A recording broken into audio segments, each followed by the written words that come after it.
2, 1, 0.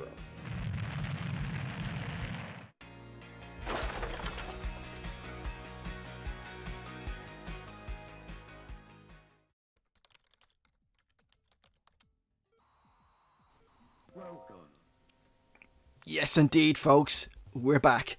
I'm Bob, and this is Let's Get Retro in association with RetroWilliam.com. Now, I was a bit poorly the last month or two. Bit hospital a little bit, just for a couple of bits and bobs. I'm all better now, all good, back to life. Anyway, I managed to pick up a Super Game Boy. Now, if you don't know, this is an adapter that goes into the Super Nintendo that lets you play your Game Boys, and it is super, as you can imagine. So there you go, I've stuck it into my Super 8 adapter, because I needed more Super in my life. And then I figured, hey, I'll stick a couple of Super Mario Brothers and the Famicom into the Super 8, which contains the Super Game Boy and the Super Nintendo. Pretty super. Can we get more super? Yes, we can. There's Super Mario Land in the Super 8 with Super Mario Brothers. In the Super Game Boy and the Super Nintendo.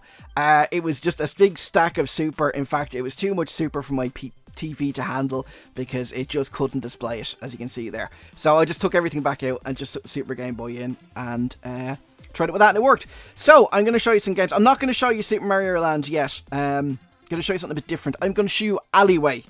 Yes, folks. So let's get cracking. And oh, here we go. It's a Game Boy on your telly screen, what it is. Yeah, basically, it emulates the top half of a Game Boy. So you see the game in its natural environment. So, anyway, it's a bat and ball game. And there's Mario because it's a first-party Nintendo game, and it's got to have Mario. It's a law or something.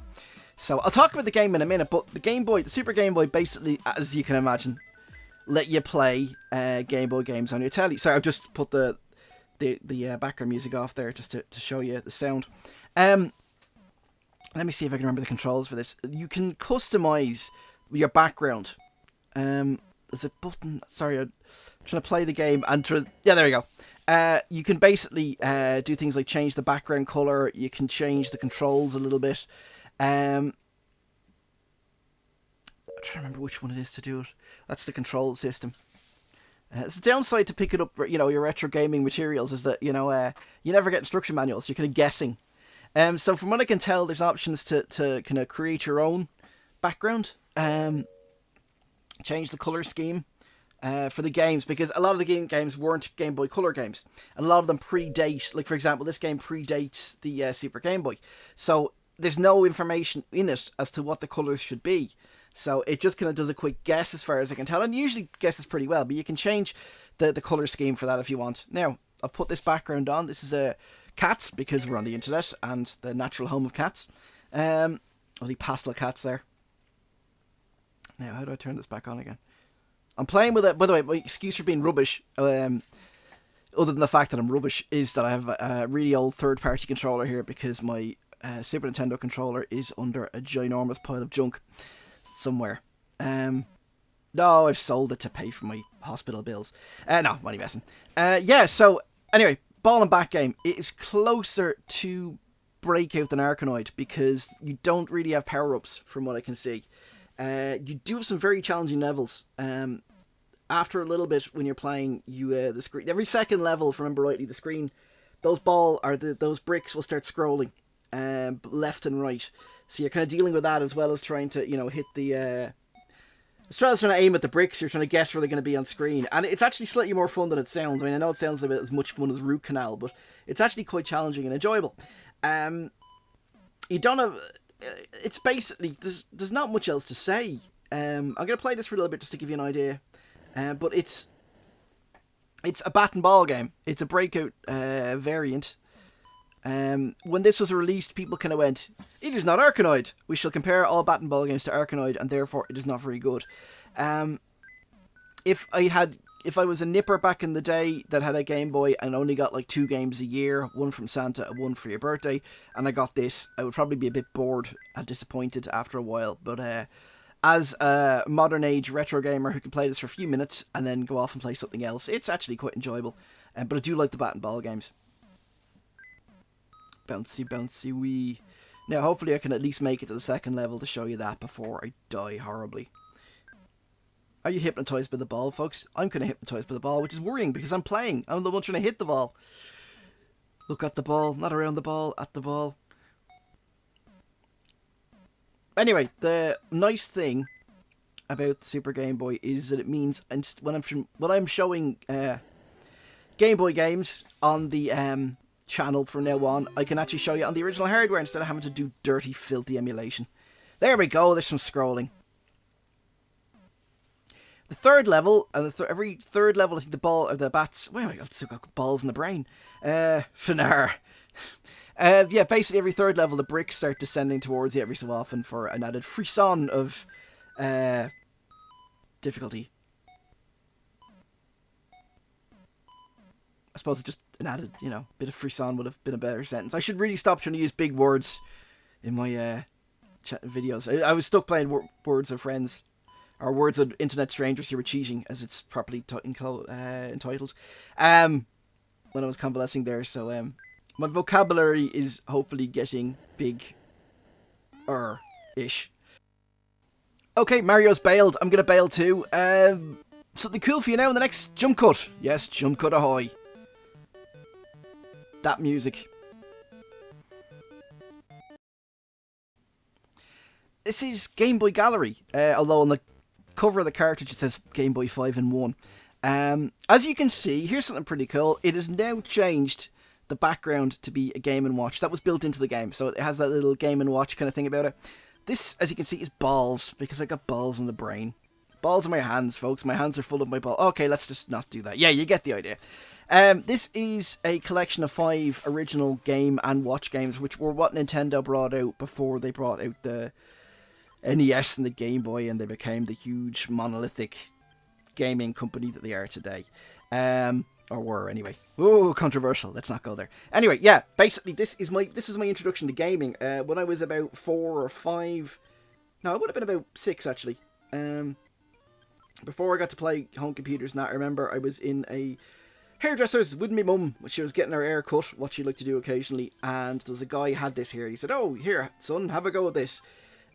So I was playing with his ball. Okay, I'm gonna stop that again. Yeah, but you get the idea. This was gaming back in the in the very early 80s, folks. It's surprisingly soothing, this. Anyway, let's show you some more stuff.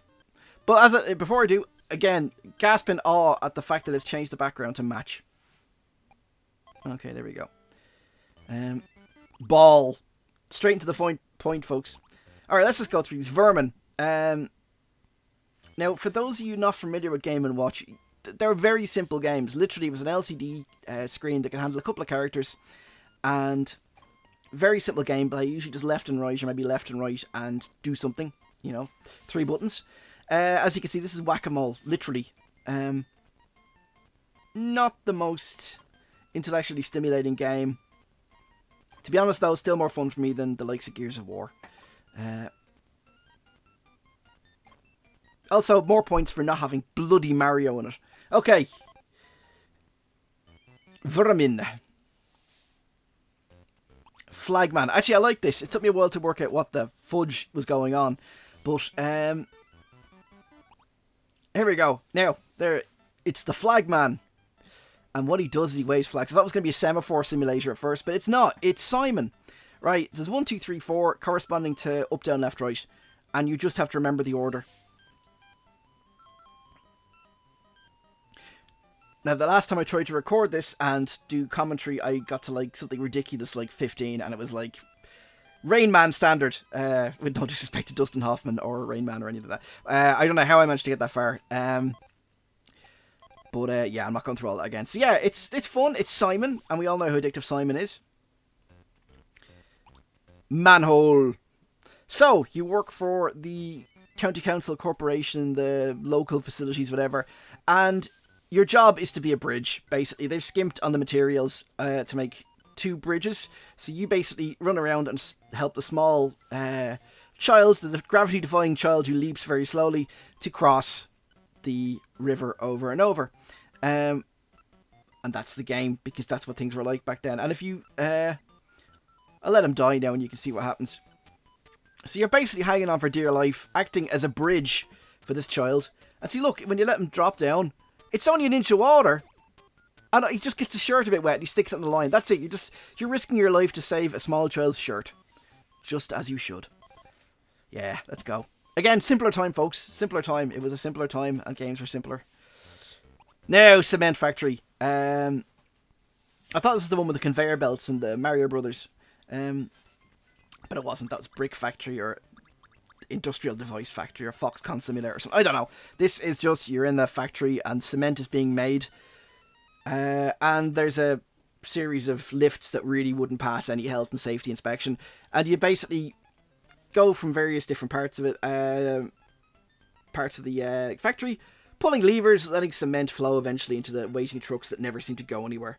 Because it was 1981 and they couldn't really do much animation. But again, I mean, like I said, I love the fact that there's a lot of detail went into this. Even down, like, you can change the music, you can change a few other bits and bobs, the control system. And the fact that they actually they took the time to encode the Game & Watch background into the game. I think in fairness is a nice little touch. When I got this game originally, I thought it was going to be one of those dirty, filthy pirate collections of like 101. When I saw 5 and 1, I went, oh, 5 and 1, but it's actually no, it's a legitimate card. Unless of course it's a pirate of of the Game & Watch thing, and they just call it 5 and 1. But I doubt it. Anyway, folks, that has been a quick look at some Super Game Boy stuff. I'm going to be doing more Game Boy games, just because I don't really cover them much. I only covered 1 or 2 as part of my Gauntlet, as part of Bowl Wobble, and I think I covered some as part of Gauntlet as well. But I'm going to be doing a few more games. If you have any requests, let me know, and if I actually happen to have the game, I'll play it. If not, I'll just ignore your comment and play some other game instead. Anyway, folks, thanks for watching. As always, check out RetroMillennium.com. The Retro live stream is back. Those crazy people are at it again. You gotta check that out. Some really, really cool guys there. A lot of really crazy stuff going on. Hopefully I'll make it back again to it at some point. But anyway, thanks for watching, guys. And as always, I'll see you next time.